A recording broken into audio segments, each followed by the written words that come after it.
Hi, this is Tzach Gefen from the Talking About Israel and Stuff crew. You're about to listen to a short, clean version, and very edited, I might add, of the TBI podcast. And I encourage you to like, subscribe, and share with a friend who might like this sort of material. Plus, if you would like to listen to the full episode, which is, I need to say that it is edited and is explicit with cursing and such, because we are adult humans and we can talk the way we want to talk. So if you want to listen to that, just look for it, Talk About Israel and Stuff, the podcast, or go to our website, talkaboutisrael.com. So enjoy.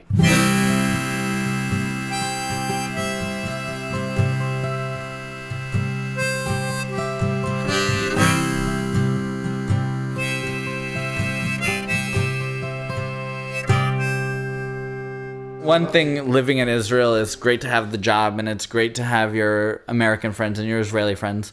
But something that's really important to me in my whole life is volunteering and kind of standing up what I believe in. And I believe also this is why I love Israel so much, and I'm still here, because my volunteer is, I'm speaking on behalf of Israel abroad and, kind of educating people, but also just sharing my experiences so people have a better understanding what's going on.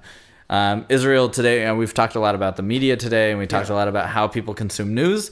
All of that has been pretty negative for Israel.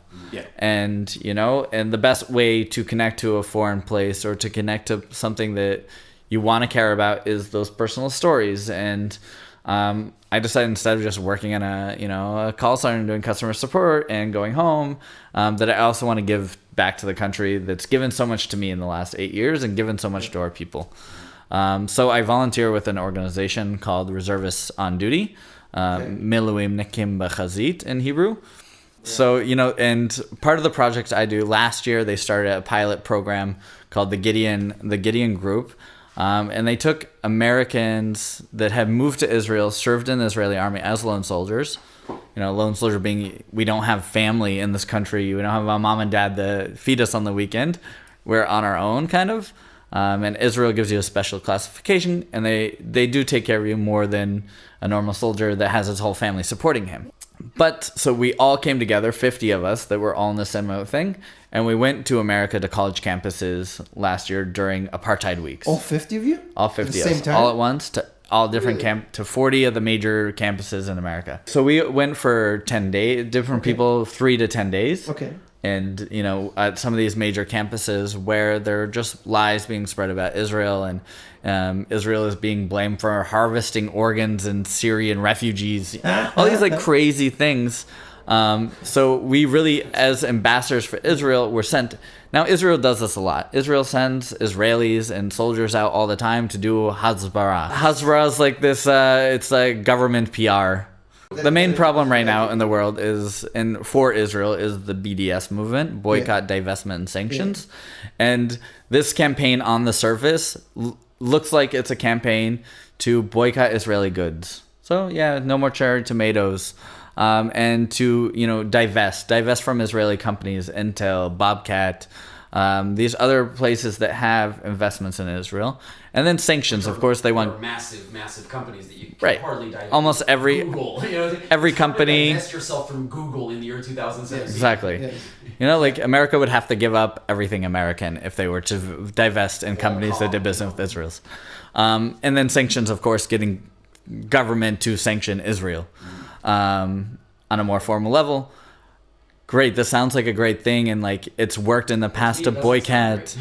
No, on the surface, if it wasn't Israel, okay? Oh, sure, if it was somebody actually committing human rights. Let's say Canada. Or South Africa during apartheid. Okay, that's where it comes out of. All right? But this whole campaign, this is what they look like. They look like they're for human rights. But underneath the surface is their real... where the money is actually being spent, where they're actually training their people on campus and training students and putting all their money. They're not training students to not eat hummus, at lunch. They're training students to go out and delegitimize Israel. And this is their whole plan is to, fly under the thing of like we're for human rights, and you should the human rights. Exactly. In doing that, you're going to delegitimize Israel. The BDS movement now supports apartheid weeks on college campuses, where, apartheid was what happened in South Africa, where, a white minority controlled the black majority. They had different systems of laws, and it was very similar to slavery in the United States.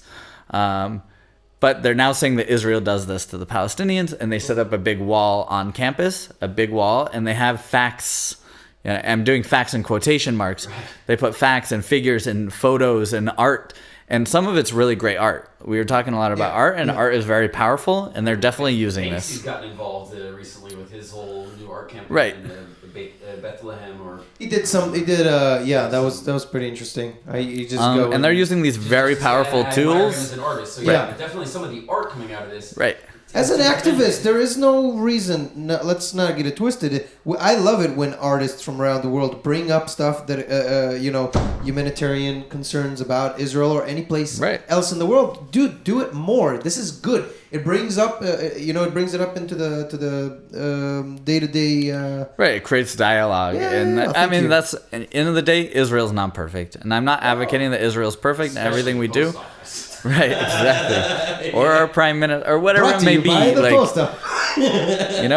not perfect. We have our own issues. You should. We definitely should. I'm sorry, but no. Israel's not perfect, but right, exactly. But what's actually happening on these campuses is they're handing out flyers, and they're telling students that really don't care. They're not Jewish. They're not Arab. They're not Palestinian. They're not Muslim. They have no stakes in the conflict.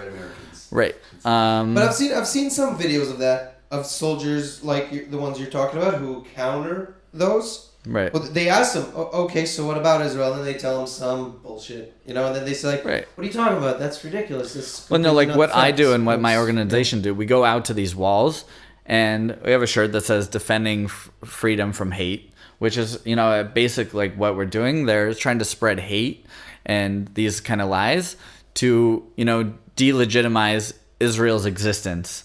At the end of the day, it even goes quite anti-Semitic, and we can see this on college campuses when somebody they're wearing their Free Palestine shirt, and a student's walking by and they're like, "Hey, is killing 500 kids okay in your opinion?" And the kid's like, "No, of course not." Yeah. He's like, Israel in the last Gaza war killed 500 children, and here are their names, and here's pictures of them, and this person. Okay, he's got to get to class. He's not going to stick around. He doesn't have time to watch the whole video where you can actually see the children still moving under the white blanket. And he knows nothing about the conflict. And if he does know something... I don't remember if that was specifically in this instance, but there have been... I think in Syria, actually, there were instances where local news crews filmed allegedly dead victims of the chemical attacks or something like that. By us, not by us. Right, it had nothing to do with Israel, but there was a case where they were allegedly dead people, and then in one of the shots you could actually see one of them moving under, moving his arm. No, and that's, a problem with the American media today and the world media in general is that, things aren't fact-checked anymore.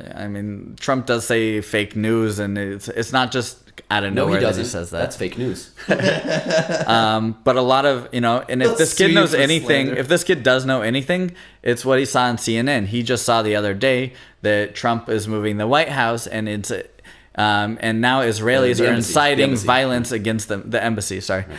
The White House. that would be a fancy trick. That would be. But and now it's Israel's fault, and Israel's inciting the Palestinians, and there's going to be a war now, and everybody likes to watch war on TV. And so all this kid knows now about Israel. He just saw this whole thing about Trump, and now he knows Israel just kills babies left and right. Yeah. And he's going to walk away and be like, "Yep, Israel's the worst thing ever." Yeah. This kid in college, and at Princeton, he is in government classes. He's going to go on to run for government, and just because he had that little 5 minutes, one kind of formative experience, right? Every time he watches the news now, he's going to be coming from that perspective. Every time he's going to learn something about the conflict, about the Middle East, about Jews, about Arabs, is going to be from that. It goes the other way too. This can happen on the other side, of course. Right. But this is a huge problem on campus.